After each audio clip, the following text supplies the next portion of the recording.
Hello everyone. अब हम 12th class में देखेंगे theory of total probability, theorem of total probability. हम देखें कि सैम्पल स्पेस के हम कुछ पार्टीशन कर दें E1, E2, E3, En, then event E1, E2, E3, En has non zero probability of occurrence. Let A be a event associated with S, then PA। तो ये कितने चीज़ों पर एसोसिएट होगा यदि हम सैम्पल स्पेस के इतने पार्ट कर दें, तो इन सभी को यदि हम ऐड कर दें तो टोटल प्रोबेबिलिटी किसकी बनेगी? ए की। इसको सॉल्व करने के लिए हमारे पास है बेस थ्योरम। तो हम पहले बेस थ्योरम समझते हैं। ओके, अब देखते हैं बेस थ्योरम। एक फेमस मैथमेटिशियन जॉन बेस, जिन्होंने हमें finding the reverse probability with help to conditional probability, the formula develop by him is known as Bayes theorem. Bayes theorem का उन्होंने एक फार्मूला दिया, और formula for the probability of causes, इसको हम कहते हैं बेस थ्योरम को। देखिए, वही जो अभी हमें टोटल प्रोबेबिलिटी ऑफ टोटलिटी समझी थी, E1, E2, E3, En are non empty, contain the portion partition of sample space S। देखिए, E1, E2, En मिला के सैम्पल स्पेस बन जाए। Pair bye disjoint E1, E2, E3 union में S, and A is a event of non zero probability. ये कोई event है non zero probability का। तो बेस थ्योरम कहती है कि उसके किसी इवेंट I के विद रिस्पेक्ट टू A होने की प्रोबेबिलिटी ये होगी, where I is 1, 2, 3, 4, 5 up to dash dash dash n तक। ये कितने भी हो सकते हैं। ये समेशन में है, मतलब डिनोमिनेटर में ये सारी टर्म प्लस में आएंगे और न्यूमरेटर में एक टर्म जो आएगी ये मल्टीप्लाई में आएगी। ये इसका जनरल फार्मूला है और ये अपने को याद होना चाहिए। ठीक है, J की वैल्यू 1 से n होगी, और जो I जहाँ लिखा है वो 1, 2, 3, 4, 5 कितने भी इवेंट हो सकते हैं। इसको अपन एक क्वेश्चन से समझते हैं तो आपको ज़्यादा अच्छा समझ में आएगा। ओके, अब हम देखते हैं एक्सरसाइज 21C क्या कह रहा है। अ bag B1 contain 3 red and 4 black balls, while another bag B2 contain 5 red and 6 black balls. Okay, one ball is drawn at random from one of the bag. इसका मतलब है वह हर बैग में से नहीं, किसी एक बैग में से हमें एक बॉल निकालनी है। It is found to be red, और वो क्या होगी? वो रेड होगी। Okay, find the probability that the it was drawn from B2। वो बॉल रेड हो और कहाँ से निकले? वो B2 से निकले, B1 से ना निकले। तो सबसे पहले अभी हम कुछ चीज़ों को ज़रा समझना पड़ेगा। सबसे पहले हमने क्या करा कि एक E1 इवेंट लिया कि फर्स्ट बैग इज़ चूज़न। भाई पहले आपको बैग चूज़ करने पड़ेंगे। फिर बैग E2 लिया, second bag event E2, second bag is chosen. और A इवेंट है रेड बॉल इज़ ड्रॉन। हमको ब्लैक से यहाँ कोई मतलब नहीं है, ब्लैक सिर्फ यहाँ पर नंबर इंक्रीज करने के लिए है। तो देखिए, फर्स्ट बैग को सिलेक्ट करो, सेकंड बैग को सिलेक्ट करो, एक दूसरे से नहीं मिलते, इसलिए हम इसको कहेंगे कि event E1 and E2 are mutually exclusive and exhaustive event. क्योंकि दो ही बैग हैं तो इन दोनों की प्रोबेबिलिटी कितनी होगी? 1/2। करेक्ट, ये हमारे दोनों बैग सिलेक्शन की प्रोबेबिलिटी आ गई। अब हम ये बता रहे हैं कि जो रेड ब्लैक है हम बैग 1 से ले रहे हैं।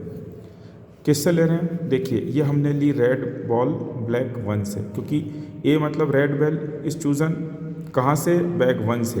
तो बैग 1 में टोटल कितनी रेड बॉल हैं? 1 मिनट रुकिएगा, टोटल 3 रेड बॉल हैं और 4 ब्लैक बॉल हैं। तो यहाँ से रेड बॉल सिलेक्ट करने की प्रोबेबिलिटी कितनी है कि 3/7। देखिए, ये लिखा 3/7। ठीक इसी तरह से रेड बॉल हम बैग B से लें तो उसकी प्रोबेबिलिटी क्या आएगी? दूसरे बैग से ले रहे हैं क्या हम? Red ball. कितनी रेड है? 5 रेड और 6 ब्लैक है, मतलब 5/11। ये रहा 5/11। अब बॉल रेड निकल चुकी है, लेकिन वो किससे निकले? B2 से। इसका रिवर्स प्रोबेबिलिटी करना पड़ेगा, इसका रिवर्स। ये रेड बॉल निकली है B2 से, अब B2 से रेड बॉल निकले, तो बेस थ्योरम ये कहती है एग्जैक्टली क्या कहती है? ये रहा बेस थ्योरम का फार्मूला कि रेड बॉल तो निकल गई, अब वो किससे निकले? बैग 2 से निकले। तो PE2 PA/E2 upon PE1 PA/E1 plus PE2 PA/E2। यहाँ पर हमें सारी वैल्यूज रख देंगे और अब हम इसको सॉल्व करेंगे तो हमारा आंसर आ जाएगा कितना? It is 35/68। एक क्वेश्चन इसका और देखते हैं। देखिए, a man is known to speak truth 3 out of 4 times, मतलब 4 में से वो 3 बार सही बोल रहा है, 1 बार झूठ बोल रहा है। Okay, a dice is we throw a die and report that it is a 6। हमने एक डाइस थ्रो करी और वो कहता है कि इस पर 6 आया। Find the probability that it is actually a 6। हमको बताना है कि हाँ वास्तव में 6 ही आया, मतलब वो झूठ नहीं बोल रहा है, वो सही बोल रहा है। ठीक है, तो सबसे पहले हमने 2 इवेंट ले लिए। कौन कौन से? E1। पहला इवेंट लिया कि हमने कहा कि 6 अपीयर करे डाइस पर। फिर दूसरा इवेंट लिया E2, 6 अपीयर नहीं करे डाइस पर। और ए क्या लिया हमने? Man speak truth. तो सबसे पहले देखें हम कि E1 अपॉन ए अपॉन E1 कितना होगा। मतलब अब देखिए PE1 1/6, क्योंकि 6 अपीयर ऑन डाइस, तो एक डाइस पे 6 डिजिट हो सकते हैं। 6 आने की प्रोबेबिलिटी 1/6, 6 नहीं आने की प्रोबेबिलिटी 5/6। आप 5/6 को 1 - 1/6 करके भी 5/6 लिख सकते हैं, कोई प्रॉब्लम नहीं है ना। अब देखिए हमने क्या कहा, A अपॉन E1। ए मतलब आदमी सही बोल रहा है कि डाइस पे 6 आया, तो कितनी बार सही बोलेगा वो? 3 आउट ऑफ 4। ये देखो 3 बार सही बोलेगा 4 में से।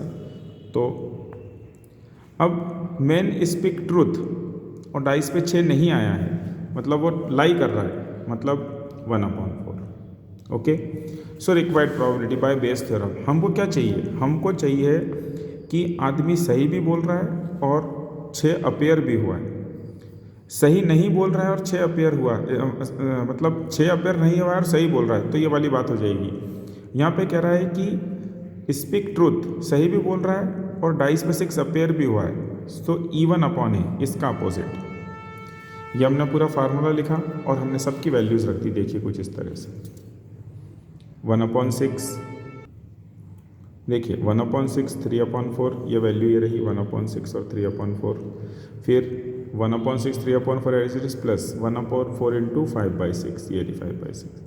तो दोनों का डिनोमिनेटर 24 हो जाएगा। 3/8 is our answer.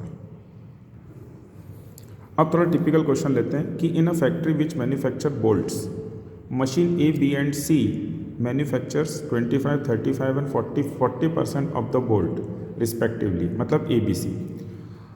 Of this output 5, 4 and 2% are defective bolts respectively, मतलब A से कितने A से निकलेंगे 5%, B से निकलेंगे 4% और C से निकलेंगे 2% बोल्ट जो कि डिफेक्टिव है। A bolt is drawn at random from the product and it is found to be defective. हमने जो बोल्ट उठाया वो डिफेक्टिव हो, what is the probability that it is manufactured by machine B। Machine B से defective bolt निकले, तो सबसे पहले हमने 3 इवेंट ले लिए। देखिए E1, E2, E3 bolt produce by A, by B और बाय C। तो जब A से बोल्ट प्रोड्यूस होगा तो उसकी प्रोबेबिलिटी कितनी होगी? देखिए म्यूचुअली एक्सक्लूसिव इवेंट है, एक से कोई दूसरे को लेना देना नहीं है, तो ये A की प्रोबेबिलिटी, ये B की और ये C की। तो देखिए ये A की प्रोबेबिलिटी, ये B की और ये C की, क्योंकि परसेंट में तो अपन ने डिवाइडेड बाय 100 कर दिया। अब देखिए A क्या है? Bolt produced are defective, defective bolt produced by machine A 5/100। देखिए A upon E1 5/100, A upon E2 4/100, A upon E3 2/100, ये इस तरह से। ओके, अब क्वेश्चन क्या कह रहा है कि वो डिफेक्टिव हो और B2 से निकले।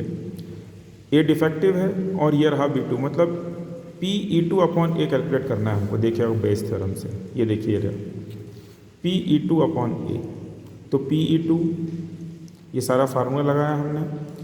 फार्मूले के अंदर हमने वैल्यूज़ रखी, 100 से 100 कैंसिल हो जाएगा।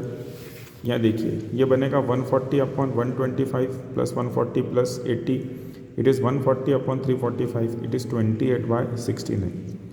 अब यहाँ पर 3 मशीन थी, मान लीजिए 4 मशीन होती तो एक E4 और आ जाता, और यहाँ पर एक PE4 plus PA upon E4 और हो जाता। आप मेरी बात आई थिंक समझ पा रहे होंगे। तो इसमें कोई भी प्रॉब्लम हो तो आप मुझे बताइए।